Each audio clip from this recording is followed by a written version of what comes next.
జిల్లా మంత్రులపై BRS working president KTR కొన్ని కీలక వ్యాఖ్యలు చేశారు. ముగ్గురు మంత్రులు అవినీతిలో కూరుకుపోయారు అన్నారు. ఖమ్మం జిల్లా పాలేరులో బీఆర్ఎస్ ముఖ్య నేతల సమావేశంలో పాల్గొన్న ఆయన పార్టీ బలోపేతం, డిజిటల్ సభ్యత్వం, ఎస్ఐఆర్ ప్రక్రియపై దిశానిర్దేశం చేశారు. ఈ సందర్భంగా రేవంత్ సర్కార్ మంత్రులపై కేటీఆర్ నిప్పులు చెరిగారు.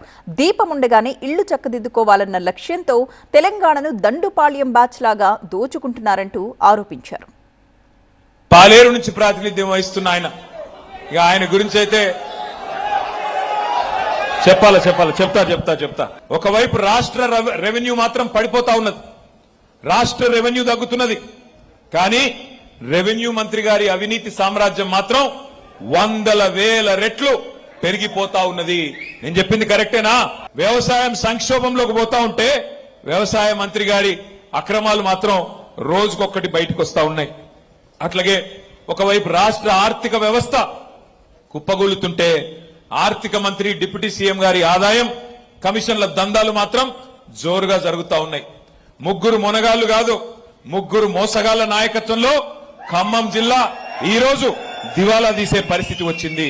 మా కేల్ ఖతం, దుకాణం బంద్, కాంగ్రెస్ మళ్లీ గెలవదు, అందుకే దీపం ఉన్నప్పుడే ఇల్లు చక్కబెట్టుకోవాలని చెప్పి ఇష్టం వచ్చినట్టుగా విచ్చలవిడి దోపిడి.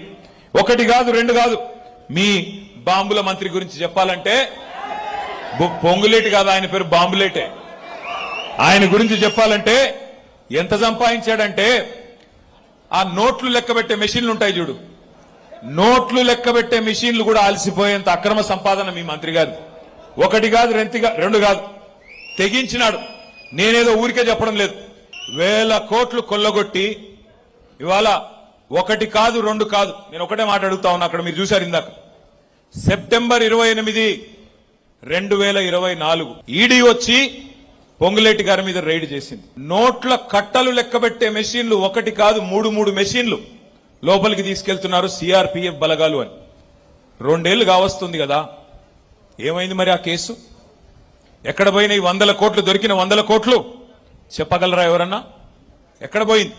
ఇటు బీజేపీ వాడు మాట్లాడాడు, అటు కాంగ్రెస్ వాడు మాట్లాడాడు, అటు ఈడీ వాడు కనీసం ఒక స్టేట్మెంట్ కాదు, ఒక ట్విట్టర్ లో ఒక ట్వీట్ కూడా పెట్టాడు. అంత అహంకారం.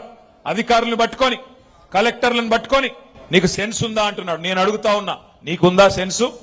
ఇట్లా సిగ్గు లేకుండా దోచుకోవడానికి, ఇష్టారీతిన అక్రమ మైనింగ్ చేయడానికి నీ కుమారుడి కంపెనీ అడ్డం పెట్టుకొని వట్టినాగుల పల్లిలో పడి ఒక గజ దొంగలాగా దోచుకోవడానికి సిగ్గుందా అని అడుగుతా ఉన్నా. దమ్ముందా పొంగులేటి గారు? 20 లక్షల ఇండ్లు కడితేనే ఓటు అడుగుతా అన్నావు కదా, ఆ మాట మీద నిలబడే సత్తా ఉందా అని నేను పాలేరు వేదికగా అడుగుతా ఉన్నా. దమ్ముంటే స్పందించమని చెప్పి కోరుతా ఉన్నా. 20 లక్షల ఇండ్లు కడతా అని చెప్పి చెప్పాడు. మరి 20 లక్షల ఇండ్లు ఆయన రాఘవ కన్స్ట్రక్షన్ కడుతుందో లేకపోతే ఈయన గారు కడతారో ప్రభుత్వం కడతాదో నాకైతే తెలియదు. ఎందుకంటే హైదరాబాద్ లో ఎక్కడ చూసినా భూములు లాక్కోవడం, నడుస్తున్న ప్రాజెక్టులు లాక్కోవడం. మరి ఆ 20 లక్షల ఇండ్లు ఏమన్నా సొంత ఆస్తులు అనుకుంటున్నాడా? సొంత కంపెనీతో కట్టిద్దాం అనుకుంటున్నాడా? మీకు కూలగొట్టడం అనేది తప్ప, విధ్వంసం తప్ప వికాసం తెలవని దండుపాలెం ముఠ మీరు మాట్లాడితే నేను అడుగుతా ఉన్నా, ఇవాళ వ్యవసాయాన్ని విధ్వంసం చేయలేదా మీరు? రైతు ఖాతాలో కేసీఆర్ గారు ఉన్నప్పుడు ఒకసారి కాదు, 2 సార్లు కాదు, 11 సార్లు 73,000 కోట్లు మీరు అడిగే అవసరం లేకుండానే, ఎవ్వడికి దండం పెట్టే అవసరం లేకుండా నాట్లేసే టైం వచ్చిందంటే టింగ్ టింగ్ టింగ్ అని ఫోన్ మోగేది, ఖాతాల్లో డబ్బులు పడేది. దేవుడి మీద ఒట్టేసి రుణమాఫీ కొట్టిన దౌర్భాగ్యపు ప్రభుత్వం కాంగ్రెస్ ప్రభుత్వం. విధ్వంసం చేశారు. కేసీఆర్ గారు ఉన్నప్పుడు పొలం కాడికి ఒక ఫోన్ కొడితే ఆటో ఆయన వచ్చి యూరియా వేసిపోయేది, ఆటో అన్న వచ్చి యూరియా మీ ఇంటికాడ మీ పొలం కాడ వేసిపోయేది. నేను చెప్పేది కరెక్టా కాదా? ఇలా పరిస్థితున్నదా? మళ్ళీ వెనకటి రోజులు తెస్తామన్నారు, నిజంగానే ఇందిరమ్మ రాజ్యం అన్నారు, చూస్తే ఏమొచ్చింది? మళ్ళీ వెనకటి రోజులంటే మళ్ళీ యూరియా దుకాణాల ముందు చెప్పుల లైన్లు, మరి మళ్ళీ ఒక్కసారి ఆధార్ కార్డులు పెట్టుకొని దాని మీద రాళ్లు పెట్టుకొని మళ్ళీ కడుపు కాళ్ళు కాలుతుంటే నడిచిపోయి బువ్వ తినే రోజులు, మళ్ళీ ఆ దుస్థితి మళ్ళీ వచ్చింది. ఇంకా ఇంటర్వెల్ దాకా సినిమా అయిపోయింది. లాస్ట్ 1 ఇయర్ ఎట్లాగూ ఎలక్షనే మిగిలింది 18 నెలలు.